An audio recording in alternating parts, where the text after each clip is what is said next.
दोस्तों नमस्कार, मैं स्नेहिल शरण। दोस्तों, ग्रीक मैथोलॉजी में एक उड़ने वाला घोड़ा है जिसका नाम है पेगासस। वो दिखता है इस तरह का। आप सोच रहे होंगे कि आज मैं अपने इस वीडियो में एक डिस्कवरी चैनल की तरह क्यों बात कर रहा हूँ। तो आपका सोचना जायज़ भी है, लेकिन इस वीडियो में ऐसा कुछ भी नहीं होने वाला है। हम जिस टॉपिक पे आज बात करने जा रहे हैं वो भी इसी वर्ड से रिलेटेड है, पेगासस। अब ये टॉपिक क्या है, इस चीज़ को जानने के लिए आप इस पूरे वीडियो को देखिए। और अगर आप इस चैनल पर नए हैं तो इस चैनल को जल्दी से लाइक, शेयर और सब्सक्राइब कर दीजिए ताकि और भी वीडियोस आपको मिल सके। इन दिनों सोशल मीडिया पे एक खबर फैल रही है जिसमें ये बताया जा रहा है कि इंडियन गवर्नमेंट ने एक सॉफ्टवेयर का यूज़ किया है जिसमें उसने कुछ journalist, political leaders, opposition leaders, constitutional authorities के फ़ोन को हैक करके उसको स्पाई करने की कोशिश की गई है। और जिस सॉफ्टवेयर का यूज़ किया है उसका नाम है पेगासस। आज हम इस वीडियो में ये समझेंगे कि ये पेगासस क्या है, पेगासस प्रोजेक्ट क्या है, ये स्पाईवेयर क्या होता है, एलिगेशन किसने लगाया है, क्यों लगाया है, कब लगाया है, किस आधार पर लगाया है, इंडियन गवर्नमेंट का इस पर क्या कहना है, अगर एलिगेशन सच होता है तो क्या प्रभाव पड़ेगा। सारे पहलू को इस वीडियो में हम समझेंगे। तो सबसे पहले समझते हैं पेगासस होता क्या है। पेगासस एक ऐसा सॉफ्टवेयर है या यूँ कहें एक ऐसा मालवेयर है जिसको यूज़ किया जाता है आपके फ़ोन के डेटा को एक्सेस करके स्पाई करने के लिए। इसको इस तरह से डिज़ाइन किया जाता है कि ये आपके फ़ोन का एक्सेस लेकर आपके सारे डेटा को यूज़ कर लेता है अपने स्पाई के लिए। ये इतना एडवांस होता है कि इसको एक्टिवेट करने के लिए किसी भी चीज़ की ज़रूरत नहीं पड़ती है। ये ज़ीरो क्लिक अटैक करके एक्टिवेट हो जाता है। मतलब कि इसको एक्टिवेट करने के लिए किसी भी चीज़ की ज़रूरत नहीं पड़ती है, ये ऑटोमेटिकली एक्टिवेट हो जाता है, इसलिए इसको ज़ीरो क्लिक अटैक कहा जाता है। और ये जब एक्टिवेट होता है तो आपके फ़ोन का सारा डेटा पेगासस के पास चला जाता है। और ये इतना एडवांस है कि यूज़र से ज़्यादा एक्सेस पेगासस के पास होता है। सबसे पहले पेगासस की चर्चा 2016 में हुई थी। उसके बाद 2019 में जब व्हाट्सएप को बैन करने की बात चल रही थी हमारे देश में। अब ये समझते हैं कि ये इतना चर्चा में क्यों है। दो ऑर्गेनाइजेशन है जिसका नाम है फॉरबाइडन स्टोरीज और एक है एमनेस्टी इंटरनेशनल। इन दोनों के हाथ एक डेटाबेस लगा है जिसमें ये क्लेम किया जा रहा है और ये एलिगेशन लगाया जा रहा है कि इंडियन गवर्नमेंट ने कुछ 40 जर्नलिस्ट, कुछ पॉलिटिकल लीडर्स, कुछ अपोजिशन लीडर्स, कॉन्स्टिट्यूशनल अथॉरिटीज़ के फ़ोन को हैक करके उसको स्पाई करने की कोशिश की है। हालांकि भारत के बारे में ऐसा आधिकारिक तौर पर कोई जानकारी नहीं है कि उसने NSO से पेगासस नाम का कोई सॉफ्टवेयर ख़रीदा है या नहीं है।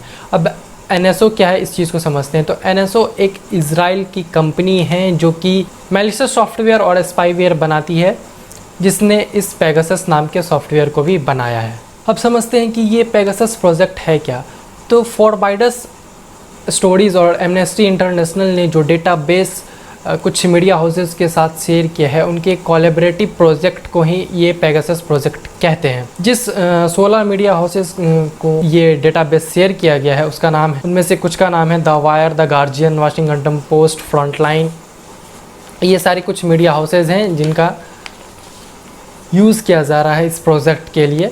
इस प्रोजेक्ट में कुल 10 देशों का नाम लिया गया है, जिसमें से इंडिया है, अज़रबैजान है, बहरीन है, कजाकिस्तान है, मैक्सिको है, रवांडा है, मोरक्को है, सऊदी अरेबिया है और यूनाइटेड अरब एमिरेट्स है।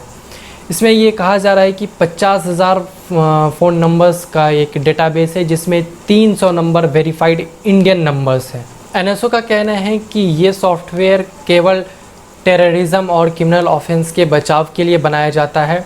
ये सिर्फ वेटेड गवर्नमेंट यानी जो सरकारें किसी भी गतिविधि के लिए जांच पड़ताल कर रही है उसको ही बेचा जाता है। मैं इसमें एक बात और ऐड ऑन करना चाहूँगा।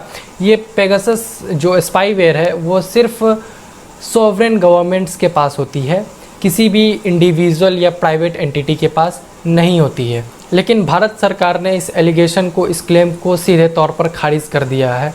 उन्होंने कहा है कि ये सारी जो एलिगेशन है, जो क्लेम है, वो बेबुनियाद है। इस तरह का कोई भी चीज़ हमारे देश में नहीं किया जा रहा है। अब भारत सरकार ने ये किस आधार पर कहा, मैं ये आपको बताता हूँ।